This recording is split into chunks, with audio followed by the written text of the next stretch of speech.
Hello, beautiful people. Hope you guys had a good Monday, I believe it is. I hope you guys had a good day today. If you don't know who I am, my name is Shook. I make videos for NBA and I also do a bunch of other content privately in Discord. But all of these videos get posted on this subreddit right here called DF Sports. I make updates with all of the news that comes out. You could talk strategy here. You can ask me questions. I will respond to all of you. So check that out if you ever need help with like before news, before slate news, what that affects, how that affects things, stuff like that. Check it out. And if you ever need to get a hold of me, you can get a hold of me on Twitter at ToryLangley1992. You can message me if you have anything. I'll always reply to you guys. I make that a priority. So yeah, those are the best ways to get a hold of me. So hope you guys had a good night. We can take a look at my lineups from today. So today is going to be a very very good day. So I play CS:GO.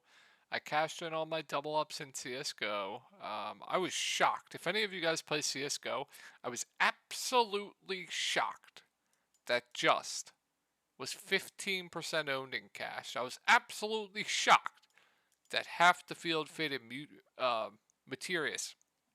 He was a free square. He was like 5,400. He was a free square. I was absolutely shocked that half the field faded. And I was absolutely shocked that half the field faded him. I don't know how to pronounce his name, but just shocking.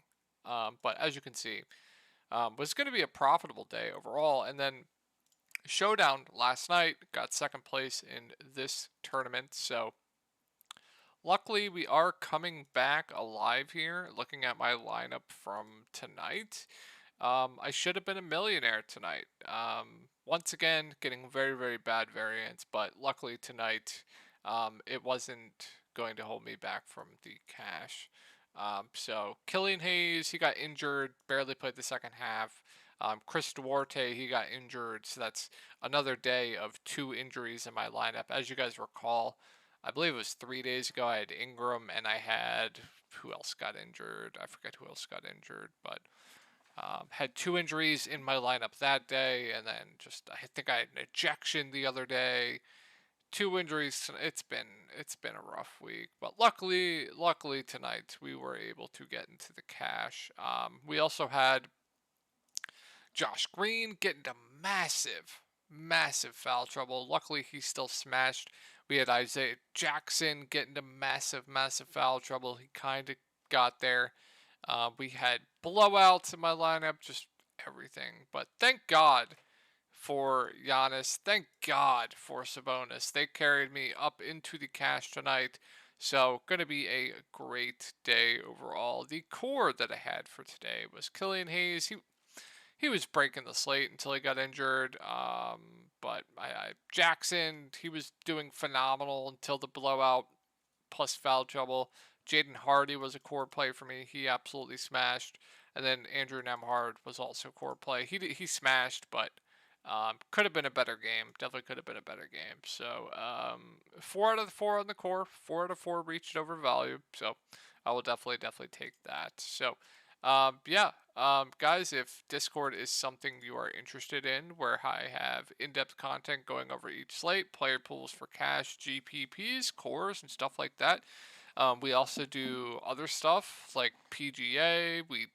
I don't do it, but we have sharp people doing it. We have PGA, we do NASCAR. I make content for XFL, so if you want more football in your life, I make content for that. Been a phenomenal stretch there. It's been great. We also had two 20K winners in our Discord yesterday.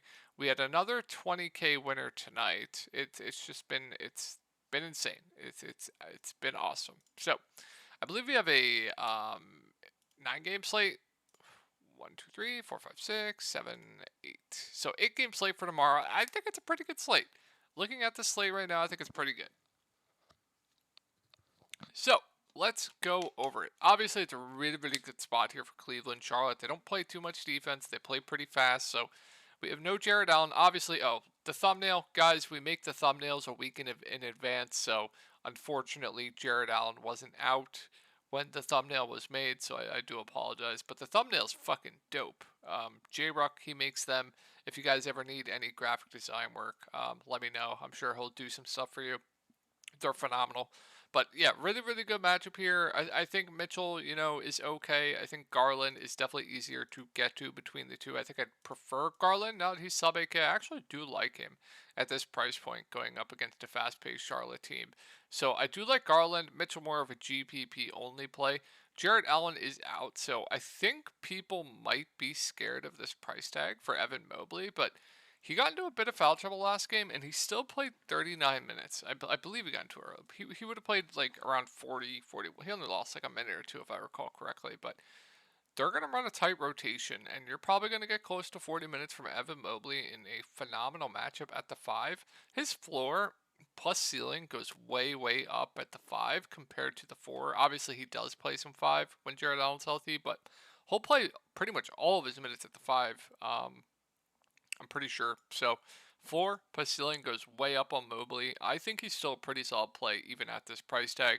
And if people are going to fade and he's going to be low owned, I'm probably going to take advantage of that. Like I said, we already went over Garland. I like the spot for him. I think 7-9 is definitely reasonable for him. Karis LeVert, he'll probably play a bit more. No issues if you want to go there. But like I said, the usage with Mitchell and Garland in this lineup, his usage rates aren't that good. So still more of a GPP only play for me, but he definitely is playable. You saw Lamar Stevens move into the starting lineup. I mean, if he starts again, he's playable for salary relief, but he is a very, very low usage guy. I have a feeling that we definitely will get better value opening up. But if you need him for salary relief at a terrible shooting forward position, I definitely wouldn't hate you for it. So let's move on to Charlotte. So we have Kelly Oubre back.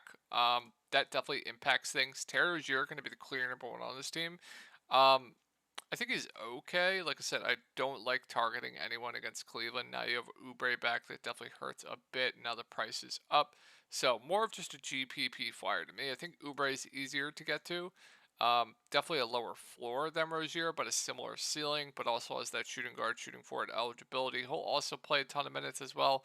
But like I said, not in love with this matchup, but a fine tournament play. I'm not going to play Hayward. I'm not going to play PJ.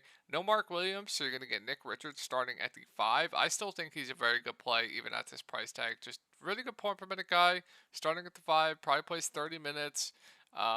Only issue here is the matchup, but I still think he's a pretty solid play at 5K.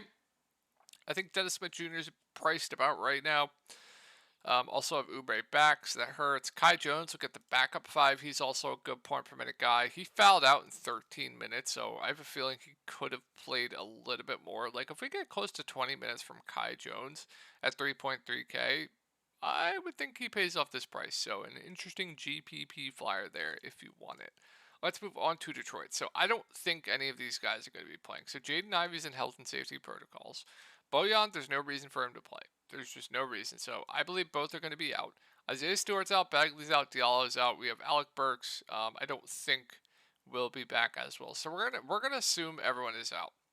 If that is the case, first we have to start with Eugene Amoria. So now everyone wants to play Eugene. Now everyone wants to play Eugene. But, but, I have been mentioning Eugene Amoria for the past 4 slates. Now everyone wants to play him, but assuming everyone's out, assuming he starts again, which I think he will, I think he looks like a very, very good value play at 3.8K. Probably going to be one of the most popular plays on the slate, but yeah, really good value assuming he starts again. Even if he comes off the bench, which I doubt he would, I'm pretty positive he would start, but he looks great. James Wiseman, Jalen Duren, these two will split the center minutes in a good matchup against Daniel Gafford. You guys know I always want to target Daniel Gafford, so I think they're reasonable. I do prefer Duren for the discount just because they're going to split the center minutes. I'm probably going to go back to Killian Hayes as long as he plays and he's not on the limit. I don't know what the injury was for him tonight, but sorry, I'm not going to pull that up anymore. But he was absolutely nuking the slate until he got injured. If he's full go tomorrow and he's playing in a good matchup against Washington, I still think 6.2K is just too cheap for the role that he has right now. So I still really like Killian Hayes. Livers, he'll play a ton. I believe he got injured tonight as well. We're going to a bit of foul trouble. I'm not sure, but he'll play a ton. I think the price tag's a little bit overpriced. Corey Joseph gained minutes from Killian Hayes getting injured. I think it's definitely chasing going to a 5.3K Corey Joseph if people are going to look at this box score and not realize Killian Hayes got injured. We already went over Eugene. I love him. And then if everyone's out, you're going to get run for Magruder. I don't think I can go there, though. RJ Hampton had a nice game tonight. He's a viable large field dart throw. If you're playing 150 lineups, go for it. But yeah, that'll do it for Detroit. Let's go over Washington. So we have Kyle Kuzma questionable in a really good matchup. If Kuzma's in, it's definitely a downgrade to Zingis, Beal, obviously Kuzma himself, and then everyone else, Gafford, etc., Denny, etc., as well. So they would all be like good GPP plays to me. Like if they're going to be low owned, like Beal definitely being my favorite, just playing massive minutes right now and being extremely productive in those minutes. So if no one's playing Beal tomorrow, I really like him for GPPs. Even if Kuzma's in, I still think Porzingis is okay. 8.7K is reasonable for him if Kuzma's in. I don't have too much interest in Kuzma himself if he plays. Would rather just go to Beal. Daniel Gafford gets downgrade. I don't really think his role changes too much actually with Kuzma. Like fine value. He's been in tough matchups of late against like Capella, the Sixers. Fine value. You guys know how I feel about him. Monte, DeLon, they'll split the point guard duties. Nothing really stands out there. Denny wouldn't go there if Kyle Kuzma's in, but if Kuzma's out, then I really like Porzingis. I really like Beal. I really like Denny Avdija. These three would probably look the best on this team. Beal, Porzingis get a massive bump with him out. Porzingis especially at 8.7. I think he'd be too cheap if Kuzma's out. Already mentioned Beal's role and how I like him regardless. I would really like Beal if Kyle Kuzma's out. Denny, going to get a huge boost, probably play around 30 minutes, gets a massive usage bump as well. I would really like him for value. Everyone else, it doesn't really affect too much. So yeah, would like these main three Wizards quite a bit if Kuzma's out. And then if Kuzma's in, Beal is the go-to guy there for me for Washington. So got to keep an eye on news here. I think Reggie will be back. Yeah, he's back. We have Jamal Murray questionable. If he is in, it's just Jokic for me at the top. It's definitely a tough matchup, but Jokic is matchup proof. I will say, OG Anunoby was on Jokic the last time they played, and he did a very good job on him. Maybe that'll keep his ownership down a bit, but obviously he's matchup proof. He's always going to be a great play. I wouldn't go to anyone else, though. But if Murray's out, then I'm ready to lose money with Bruce Brown. You guys know I always play this guy when Murray's out, but unfortunately, he's going to be a solid play at 5.1K. He's going to have the ball in his hands a ton. He's probably going to start at the point, probably play big minutes. So, very valuable. Also has that nice eligibility there as well. Not much. Like Gordon, MPJ, they'd be okay. KCP, you guys know what his role is, and I'm not going to go to anyone else. Let's move on to Toronto. So, tough spot here. Siakam's price has come down because Jakob Poeltl in this offense definitely does impact him. So until his price tag moves down a bit more, it's hard for me to go there. If you want to buy low here at low ownership on a cheap Siakam, I wouldn't hate you for it. But right now, I still think he's priced appropriately. I think Fred VanVleet is the better play between the two. But like I said, not the best matchup. More of a contrarian only option for me. Scotty, OG, they couldn't miss last game. I'm not going to go to either of them. They're okay filler plays. Jakob Poeltl, 7K seems priced about right now. Also, the matchup against Jokic isn't great. So, yeah, there isn't much on Toronto for me for tomorrow. Let's move on to Brooklyn. So, finally, the pricing is coming up a bit, but you have a really good matchup against OKC. You're going to get close to 40 minutes from Bridges. You're going to get close to 40 minutes from Dinwiddie. Probably going to get mid-30s minutes for Cam Johnson. I still think they're pretty good GPP plays, especially if they're going to be low owned. Spencer Dinwiddie's usage has been great. Peripheral stats have been up. He's shooting a ton, so now you have a good spot. Two teams that also play pretty fast. Pretty sure Brooklyn plays fast with this new iteration of teams. So I still like the main two guys here for Brooklyn. Claxton, good spot for him. Wish the minutes were better, but I think it's sneaky. I think Claxton's a pretty sneaky play tomorrow against OKC. I don't think anyone will be on him. Cam Johnson seems just like a very safe play at this price tag, but every time I play him, he gets injured or in massive foul trouble. If he can just stay out of foul trouble or not get injured, he's probably gonna, get you like 30 to 40 fantasy points, which is fine.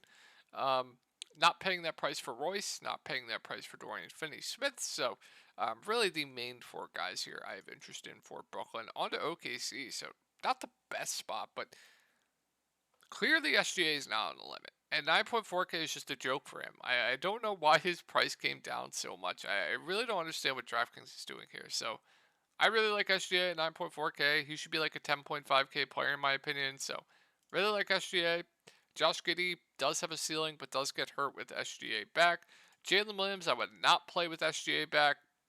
I think SGA was back here. He still had a big game, but when SGA is in this offense, Jalen Williams' ball handling goes down a lot. When SGA is actually out of this offense, he does a ton of ball handling, even with Giddey. So with SGA in this offense, Jalen Williams takes the biggest hit out of anyone on this team. So I wouldn't pay 7.2K for Jalen Williams because he's just not going to have the ball in his hands at all. Lou Dort, no. Isaiah Joe, no. And I think that'll do it for the Thunder. Let's move on to the Lakers. So we have 80 probable. I think he makes for a good spend up. Been very, very not good of late, past two games, but we know the ceiling is there. I'm not scared of Jonas Valanciunas defensively. I'm not scared of Larry Nance. I'm not scared of their small ball lineup. So I think this is a smash spot for Anthony Davis. I like him a lot for GPPs. I think D'Lo is even solid at 7-1 minutes on an uptick of late. The usage seems pretty good with him. He has been shooting the ball very well, but from what I've seen, I've liked what I've seen from him. So I think he's a good play. Schroeder, no. Vanderbilt, not playing a ton of minutes. Also been struggling of late. Fine option. Austin Reeves probably plays around 30 minutes. Reasonable value. And Beasley has a ceiling, but tough for me to go there. I think that'll do it for the Lakers. Let's move on to the Pelicans. So big news here is going to be Ingram. If Ingram plays, I like Ingram. I like CJ, assuming Ingram's not on the limit. Guards have been absolutely destroying the Lakers. I always take advantage of that, and you guys know. So even if Ingram's in, I like CJ quite a bit for GPPs. Just guards against the Lakers. Pound that into your head. Guards against the Lakers. So like Ingram, like CJ if they're in. Jonas Valanciunas minutes all up in the air, but if he does get the minutes, he will smash. Um, the secondary pieces and the wings would kind of be out of play for me. If Ingram's in, they all take a pretty big hit. Najee would go back to the bench, wouldn't play as much as I would like. Herb Jones takes a big hit. Trey Murphy would just be overpriced. So yeah, got to keep an eye on that Ingram news. And if he is out, then I absolutely love CJ McCollum. I absolutely love him. He would be one of my favorite plays on the slate if Brandon Ingram's out. So I would probably make it a priority to leave spots for CJ McCollum if Ingram is out. Jonas's role doesn't really change too much. Trey Murphy had a massive game last game, but he would have to play a ton. Hope he didn't clear number two on this team offensively. No issue if you want to go to him at that price tag. Herb Jones gets a boost, but more out there for his defense. He had a big game. Definitely a bit of an outlier, but does get a usage bump. Seems like a safe play to me. Josh Richardson probably plays, I don't know, mid 20s minutes, reasonable option. Najee Marshall probably moves into the starting lineup. Would play big minutes. Unfortunately, didn't hear because the blow up. Would really like him for value. Larry Nance did only play 8 minutes, which is concerning, so I don't know if I'd go there. But keep an eye on this Brendan Ingram news. Going to be a lot to like there if he is out. On to the Orlando Magic. So phenomenal matchup here. We have Franz questionable. I think Banchero's an okay GPP option. You guys know. I don't really like playing Banchero. I think he's overpriced right now, but fine tournament play. Marco Fultz, fine tournament play. Franz, I don't know who would start for him. I really don't. They have Okiki behind him on the depth chart, but he's been completely out of the rotation of late, so I really don't know who would start for Franz. Could be a wait and see approach there. I don't really like too much on Orlando. Like Cole, Suggs, they seem priced about right. I guess the only two guys I'd really consider here is Fultz or Banchero. Maybe if Okiki starts, I would like him, but he's been out of the rotation. I don't know who would start for Franz. I really don't. They could do like a 3-guard lineup with Suggs. I really don't know. So we'll see. On the Spurs, we got to keep an eye on Keldon news. Got to keep an eye on Sochan news. Branham is out. Trey Jones is out. So if they're both in, I think I like the ceiling on Keldon in an okay spot. Sochan would be priced about right. Devin Vassell would be priced about right. Zach Collins would be priced about right. Tough matchup as well. Oh, I forgot to go over. I like Wendell Carter Jr. in a really good spot. I do. I think he plays around 30 minutes. Solid point per minute guy. Probably doesn't get too much ownership. So, really good matchup. I do like Wendell Carter Jr. But back to the Spurs. I like Keldon Ceiling. Devontae Graham's probably starts, assuming he starts. Think he's a pretty good play at 5K. I wouldn't go to anyone else though. But if those two guys are out, then you would think Devin Vassell would lead the way offensively and have to do more. After burning everyone here, including myself, I'll probably go back and I'll probably bust. But would like Vassell. Zach Collins gets a big bump as well. Would like him. Don't like the matchup as much though. Devontae Graham. Would like him a lot. I don't know who they'd start. They could start Blake Gillespie. If he starts, I would like him a lot for value. So keep an eye on this news. Keep an eye on the starting lineup. Let me just pull up the depth chart. So it'd be Devontae Graham.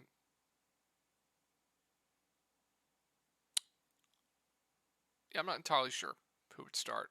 I really don't know. Doug McDermott would probably have to play a bit more, mid 20s minutes, reasonable value. Keita Bates-Diop will start, probably play mid 20s minutes, solid to me. And then, yeah, would really like Graham, would like Zach Collins, would like Vassell, and then monitor who starts. Mamu will probably play a bit more, really good point per minute guy. If I was playing 150 lineups, I'd probably throw some in there. Probably not my single entry, but would definitely have some interest there. So yeah, I think that'll do it for the Spurs. Last two games here, guys. Milwaukee at Phoenix, so back to back here. Giannis probably gonna play here. I don't see why he wouldn't. Tough spot, but it's Giannis played full minutes tonight. Think he plays full minutes again. No analysis here. He looks like a very good spend up. Not going to get to anyone else on Milwaukee. That's pretty easy to talk about. So, no Durant. Tough spot here. I think Booker, Paul, Ayton, they're okay GPP plays. I really don't like the spot. I know point guards have actually been doing very, very well against the Bucks. Pretty sure they have been. So I think Paul's like sneaky for GPPs. Nobody's going to play him tomorrow, but they're all just fine GPP plays. Okogie, he'll play big minutes, reasonable value, but no standouts here on Phoenix. And then this game, I like this game quite a bit, especially because there's late news up in the air. So Brunson is doubtful. I don't expect him to play. So if that is the case, okay spot. Randall gets a huge use bump. I think he looks like a pretty good spend up. I don't know if a lot of people will play him, but finally had a good shooting game here. Shot poorly from three, but the usage goes up a ton with no Brunson. I like him quite a bit. Manuel quickly had a bad game. Last game is chalk. I like him as a bounce back candidate. RJ Barrett gets a boost. He played big minutes. As long as he played big minutes again, I think he's solid. Josh Hart gets a minutes bump as well. Plays around 30 minutes. Okay at 5'4", seems like a pretty safe play to me.